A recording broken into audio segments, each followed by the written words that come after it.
Now that we've covered all the scrapped concepts from the first Little Nightmares game, it's time to move on to the second one. And trust me, Little Nightmares 2 had even more cut ideas.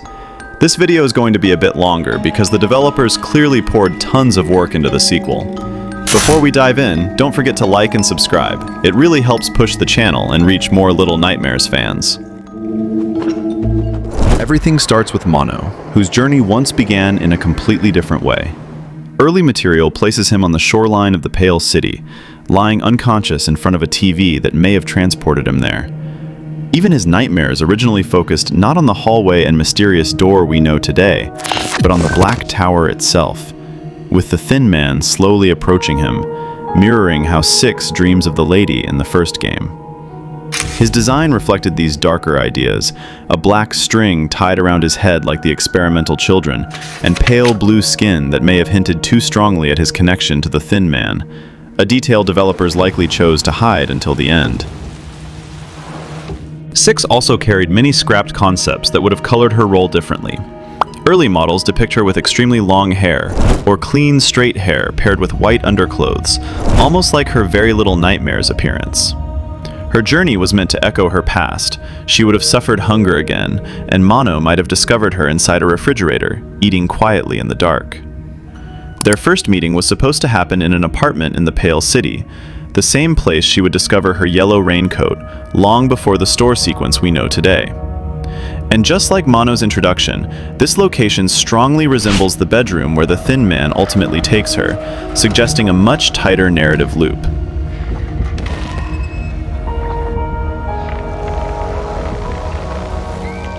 Even Six's betrayal once took different shapes. One concept imagines the two climbing and balancing through collapsing structures near the tower's exit, the familiar betrayal theme playing as she abandons Mono. Another presents a sequence of teleporting doors where Six reaches the end first. Mono grabs the edge behind her, unable to climb up, and she simply turns her back and lets him fall. The emotional impact was always intended, only the setting changed. The world around them was shaped by characters who also underwent dramatic transformations. The hunter retained most of his recognizable design, but originally patrolled the wilderness through elevated watchtowers, while children hid behind rocks and brush to avoid his gunfire. His defeat once relied on a brutal scene involving a bear trap, before ratings likely forced a softer alternative. Inside the school, the disturbing elegance of the teacher concealed even stranger origins. Early versions gave her smoother skin and tidy light brown hair, though concept art stretches her body with exaggerated flexibility, bending in ways the final game only hints at. Some depictions show her with a broken head or cords extending from her skull, echoing the hospital experiments and the principal. Even the bullies were once more grotesque, broken-headed, fat, naked, and headless, though traces of this survive in those who still move with cracked ceramic masks.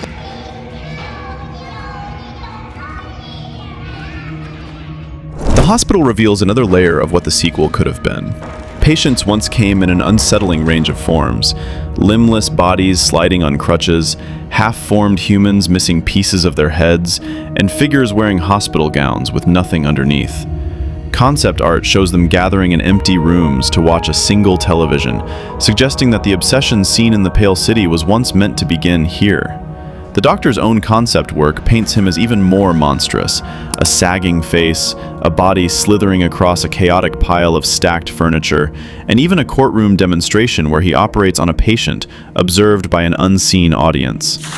These early ideas still echo through the artworks hanging on the hospital walls. As the story approaches the Pale City, the internal logic of the world shifts around the viewers, who went through numerous transformations before settling into their final form. Some early designs gave them the rounded bodies of guests. Others had their heads sucked directly into the television screens. Data-mined animations reveal them falling from cliffs, panicking without their TVs, or watching screens with increasing frustration, capturing a more dynamic, more tragic version of their addiction. Wrapped inside this web of obsession is the Thin Man, whose earliest concepts resembled a noir detective from the 1950s. One artwork shows him seated at an interrogation table with a child, likely Mono, across from him, cigarette smoke filling the room. Parts of this concept survive in leftover game models, including the interrogation table itself. Without his hat and wrinkles, the Thin Man once had a more expressive face, wide grins, sagging features, or even a smoking head. He was meant to appear throughout the Pale City, searching supermarket aisles, looming inside elevators, watching from rail cars, and haunting Mono's transformation through flesh-like television growths. All of this connects to the idea of flesh walls, organisms originally planned to dominate far more of the city. Concept art shows them with human noses, teeth, limbs, and baby-like forms, spilling out of televisions or merging into grotesque piles that moved independently. The experiments on children tied together several concepts: the hospital sketches, the principal, and even the comic characters.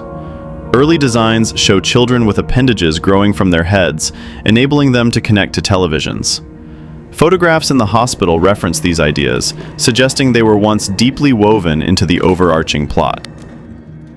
The 6 protagonists from the Little Nightmares comics were originally part of the sequel as well, appearing as glitching remains throughout the Pale City alongside Shadow 6. Low-resolution versions of their models still exist in the game files. Across the Pale City are reminders of characters removed from the narrative, such as the Barber, a violent figure with enormous scissors, and the Lunch Lady, whose headless corpse still appears in the school's secret room. The principal, with 3 extensions growing from his head, once stood at the top of the school hierarchy, his portrait still haunting the walls. Even the giant moths Mono encounters were first designed as active enemies he could battle. The baker and a ghost-like spirit child model appear in concept art, hinting at deeper lore that never made it into the story. The transmission itself once took place in a blizzard, not rainfall.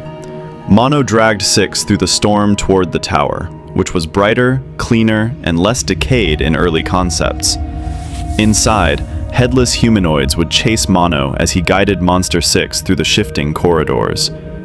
Across all this cut content, even the collectibles reveal lost ideas.